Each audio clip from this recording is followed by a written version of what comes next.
It was a dark and eerie search that shook everyone to their core. Volunteers searched in boats, authorities in planes, and others on foot, desperately looking for any sign. They didn't stop for days. At last, they finally found what they were looking for. But no, it wasn't a happy moment. Because what they found were 4 tiny bodies of 2-year-old Hannah Luong, 1-year-old Lindsey Luong, 4-month-old Danny Luong, and Ryan Phan, who was 3. All these children had drowned to death, but it wasn't an accident. They were brutally killed, and shockingly, it was their own father who did it. But how could a dad do something so awful to his own kids? And what led to this terrible tragedy? This is the harrowing story of the cold-blooded murders committed by Lam Luong.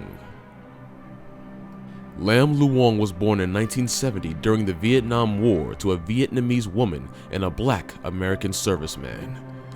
His life was far from easy or normal. Growing up in Vietnam, Lam faced a tough childhood. He couldn't attend school, especially due to biases against children of American servicemen. He endured even harsher treatment because his father was black, and other kids throwing rocks at him and calling him hurtful names. Lam's stepfather also reportedly mistreated him, refusing to let him sit at the table. For a child, this mistreatment was like hell. In 1984, at the age of 14, Luong fled to Alabama in the United States. Initially, he lived in the basement of a church and later with a family. By the age of 16, he was living on his own and working on a shrimp boat in Mississippi. However, trouble followed him wherever he went. His work on the boats led him into addiction, and after each work trip, he would spend all his money on drugs, alcohol, and other immoral acts. In 2004, Lam Luong met his wife, Ryan Phan, who was already pregnant with her son, Ryan. Lam helped raise Ryan as his own, and the couple had 3 more children together, Hannah, Lindsey, and Danny. The family lived in Bayou La Batterie, a fishing village southwest of Mobile, Alabama. Things finally seemed to settle for Lam, but it wasn't long before everything came crashing down. Lam Luong worked on shrimp boats for about 15 years until Hurricane Katrina devastated the industry. He moved with his family to Georgia, but struggled to find work. All the stress made him fall back into heavy drug use and severe depression. During this time, Lam faced legal troubles as well due to drug possession. By the end of 2007, the family returned to Bayou La Batterie, where Lam's relationship with Q became more strained. He couldn't find work, battled a severe drug problem, and reportedly had a girlfriend, leading to frequent arguments between the couple. The finances and the infidelity took a toll on the family. Things were getting out of control, the fights were getting more vicious, and the anger was growing. On January 7th, 2008, Lam Luong went to the nail salon where Q worked, asking for money to buy gasoline for their van. Q gave him $31. Throughout the day, Q tried to reach him, finally speaking with him around 7 p.m. Lam Luong claimed to have left the children with a woman nobody knew. The revelation instantly triggered Q and her sister, signaling that something was terribly wrong. As night fell, the mysterious woman failed to return with the children. At around 8 p.m., Q and Luong reported their 4 children missing and began searching door to door for both the mysterious woman and their kids. The next day, the police asked Luong to lead them to the spot where he claimed to have given the children to a woman named Kim. However, their search proved fruitless and suspicions grew. Something wasn't adding up in his story, and the police could sense something fishy was going on.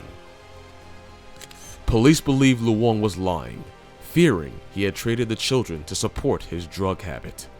Tracy, his sister-in-law, expressed concern, saying that people addicted to drugs would do anything.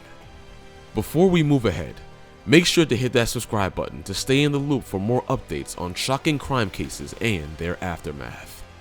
Now, let's head back. Police took Luong into custody, and during his time in a holding cell, he requested to speak to his wife, Kiyu.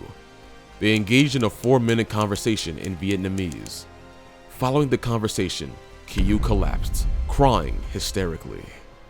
She revealed to the police that Luong had told her no one would ever find the children because they were all dead.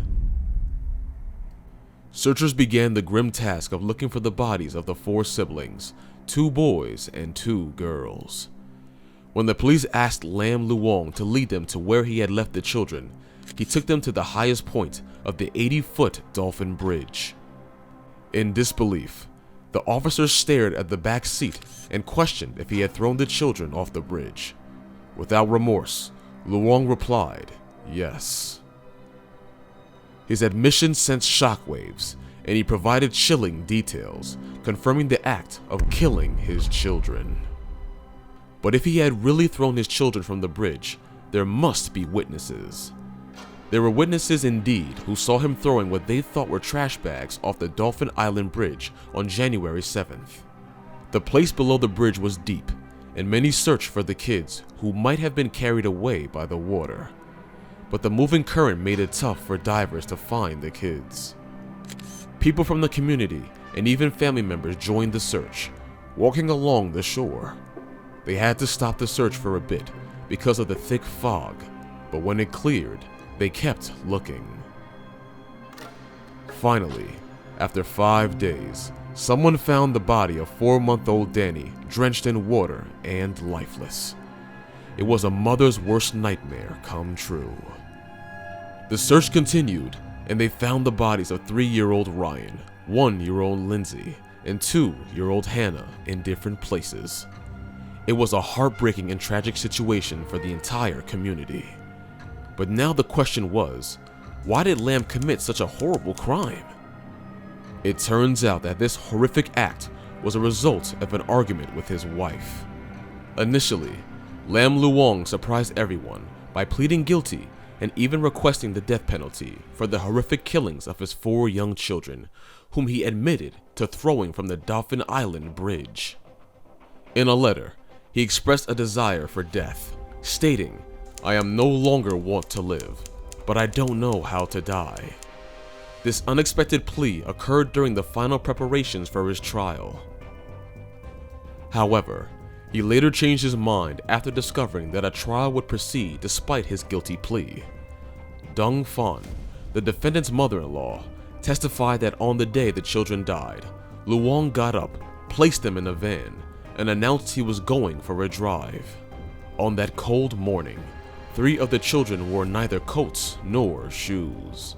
Lam was first handed the death penalty, but later it was overturned. A group of psychologists presented evidence supporting that he had intellectual disabilities, leading to a reduction in his sentence to life in prison without parole. Do you think this man deserved to escape death after throwing his children from an 80-foot bridge? Share your thoughts in the comments, and I will see you in the next video.